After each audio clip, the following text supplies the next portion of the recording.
I'm not sure what I want to do. Like, how many guys will say that? Like, I'm not sure what I want to do. Okay, cool. Here's one thing you can do, and it's 100% universal across the board. Dedicate yourself to excellence. Because if I get to a point where it's like, ooh, yeah, this is not the direction I want to go. If I have dedicated myself to excellence, I still have a ton of options. You know, and that budget is a statement of values. You know, that will reflect who you are as people. And so, like, when you look at it, in my case, the food line is very high, right? What I spend on groceries is a lot more than the average person. Why? Because my wife is very dedicated to having a scratch kitchen, and she's very dedicated to good, high quality ingredients. Sure. Right. So that's part of the statement of values. Now, what's the trade-off to that? Well, part of our values is we don't go out to eat a lot. Right. So, like, I might go to Chipotle like once a month if I'm lucky, because she's always going to send food. But this helps. This is part of our values as a family. Yeah. No, that's good. And I think that like, there is give and take. There is that give of saying like, yeah, we will spend more on food. But then there's that, okay, we're not going to go out as often. Number one, because our food's going to be better. We know it's in it. We know it's high quality and stuff like that. And number two, it's unnecessary to just go out. So it's almost like it's not restricting you as punishment. It's like restricting you as a gift, because you're saying the gift is the high quality food. Guys that are looking at themselves, and maybe they don't consider themselves, because we don't get taught finances. We don't get taught how to be fiscally intelligent. We have to learn it through experience, usually through trial and error. And then at some point, we either take it upon ourselves to get educated and be good at it, or we continue to be a little better, but not great at it, or we're just really bad, right? Like, that's kind of the three buckets I typically see guys go into. And so you're helping guys establish this financial sovereignty. But when you got a guy that's sitting in old Dylan's shoes, and old Dylan burned the bridges, right? Old Dylan burned the boats. Like, you were like, fuck, bro, I'm not going back. I'm getting rid of all three jobs, and I'm committing to a different level because I know in the long term, this is going to be better. To those guys, what are we telling them? Like, because that's like you said, that was a big risk. You told your wife, hey, I'm leaving all three jobs. We're going to have pretty much no income from me. And I'm going back to school, which is going to accrue more debt to then get a job after. Like, I mean, you had the trifecta of shit laid on your wife for that one, but you got guys who are potentially in the same boat, and they're like, Dylan, I hear you. I want to be where you were. I want to burn the boats, but I'm so terrified to burn the boats. I had all the advantages, right? Like, I had a very clear path. I had some Virgils who were, leading me through the 7 circles of hell here, right? But if you're not in that situation, let me just reframe this. Let's say that you're a W-2 employee, or maybe even a 1099, right? Yeah. My question to you is, who do you work for? And people will say, well, I work for, ABC Inc. or whatever.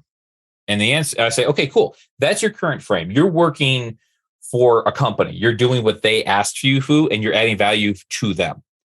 Now let's change this. You need to start working for yourself, even if you're a W-2 employee. And what I mean by that is, what are you getting out of this job?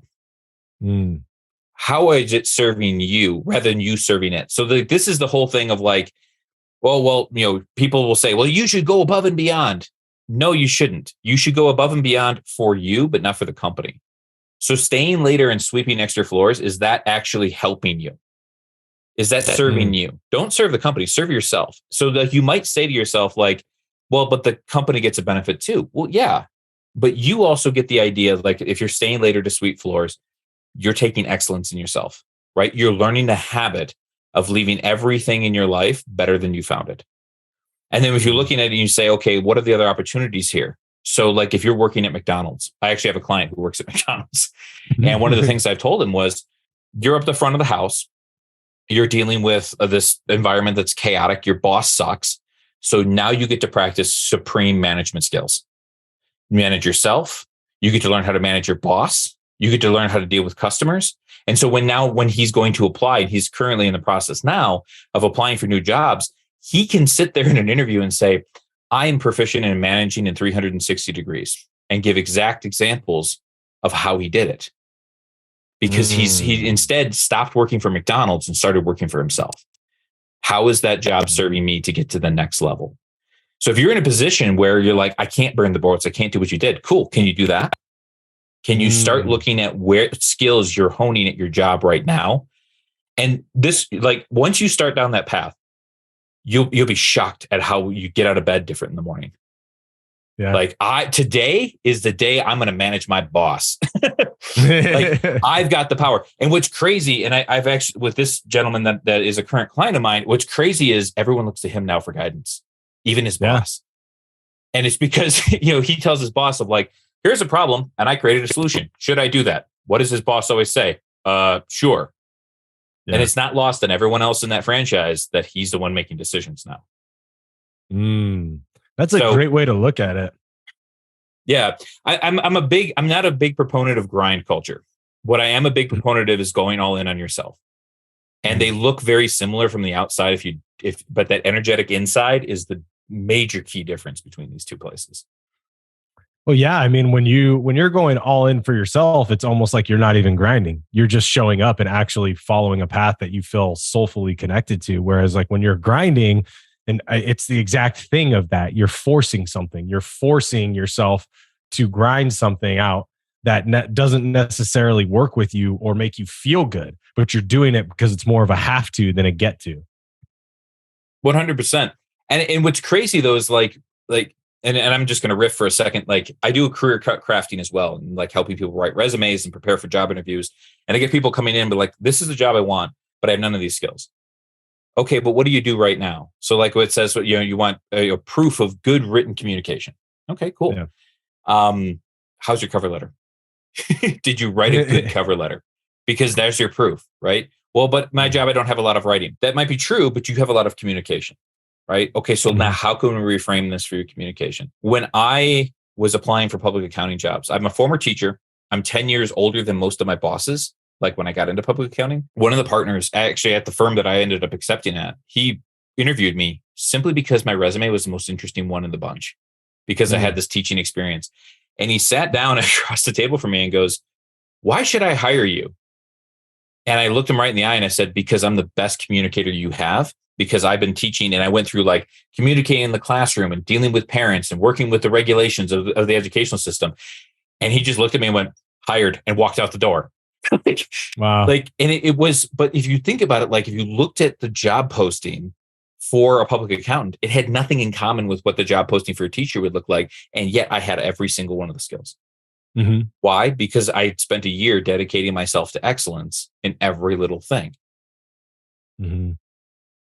And you showed up thinking about how you cross-pollinated to these jobs. So it's like, because no job is actually really different. The underlying core values are typically the same. And when you can actually just figure out how to translate your experience to that, you typically hit all the marks. Well, I mean, like, here's the deal. Like, and then this is the other thing. I'm not sure what I want to do. Like, how many guys will say that? Like, I'm not sure what I want to do.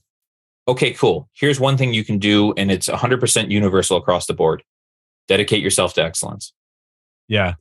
When I went back to school and I burned as you said, I burned I let the bridges I burned light my way home, right? Like, there was no going back. I lived in a small mountain town in Arizona. Like, everybody knew me and everyone knew that I'd burned the bridges at my school. Like, it was, for a while, it was kind of legendary in the town. And so I had no other options, but my thought was like, here's this class. I'm going to get an A in this class. I'm going to be the best student in this class. Because if I get to a point where it's like, ooh, yeah, this is not the direction I want to go. If I have dedicated myself to excellence, I still have a ton of options. Yeah. I can pivot with excellence. Yep. Yeah, it's so good. And I think that's where guys really can start to look at their lives a lot differently. I don't think enough of us, I mean, first off, guys don't wake up and actually look at themselves in typically a positive light. But then, especially when they're struggling and they're in a job they don't want to be in, they're not looking at how those skills translate to something they actually do want to do. And I love that you have a different perspective on that. It's like, yeah, okay, you might not be in the best place right now, but how about the fact that you actually can look towards where you want to go and say, okay, well, what am I experiencing right now that's getting me there? What's helping me move to that location? 100%. And I think there's another piece that's worth talking, because I think you hit it in the head. A lot of guys get up in the morning and think of themselves as a piece of shit, right? Like they're not excited about it. It's interesting to me, though, that we always forget the social components of change. Right. So like, think about the guy at McDonald's. Like, everybody complains about the boss, right? Now I'm going to come in and I don't care about the boss. The boss is irrelevant to how I'm going to show up. Now you're different, right? So now you've changed, you've moved, and that social circle you're in is like crabs in a bucket. They want to pull you back in, right? And so like there's a predictable pattern that happens when you change in a social context. Number one, the people around you resist, right? These are the guys who are going to continue to complain about the boss and try to get you to complain about the boss and refuse your positivity, right? Or they start to socially isolate you. The second step is they're going to demand you change back they're going to demand you change back, right? And how this works out is like, dude, you've changed. You used to be fun, right? There's that social shame. And then there's the third of you need to change back or else. Like, I don't want to spend time with you anymore. And you got to look at it and be like, in this season of life, like there's a way out of my current situation and not everything gets to come with me. And this person's in that category. They get to stay here and I'm moving on. And so like, I look at everybody I knew when I was a teacher, I'm friends with none of them. Like, they all stayed. They all decided that they were just going to be trapped by the system, that I guarantee you they're still getting together in the teacher's lounge to complain about everything, right? That was like a Tuesday tradition, but as I decided to step out of that and decided to say, no, like I'm excellent. No, I'm going to take this seriously. I'm going to be excellent in all things. I went through all of that. And by the end of the time that I left, the day I turned in my keys and my grade book, nobody talked to me anymore. And that was really hard. That's a huge component of change. Yeah, no, absolutely, man. That is exactly what happens. Things leave your life and people leave your life. And I mean, when you look at it that way, you gotta really just come to the terms that it is all for it's all for the best of whatever path you're on. Those people weren't meant to be there. Those things weren't meant to be there because they weren't going to be helpful for you achieving what you're trying to achieve.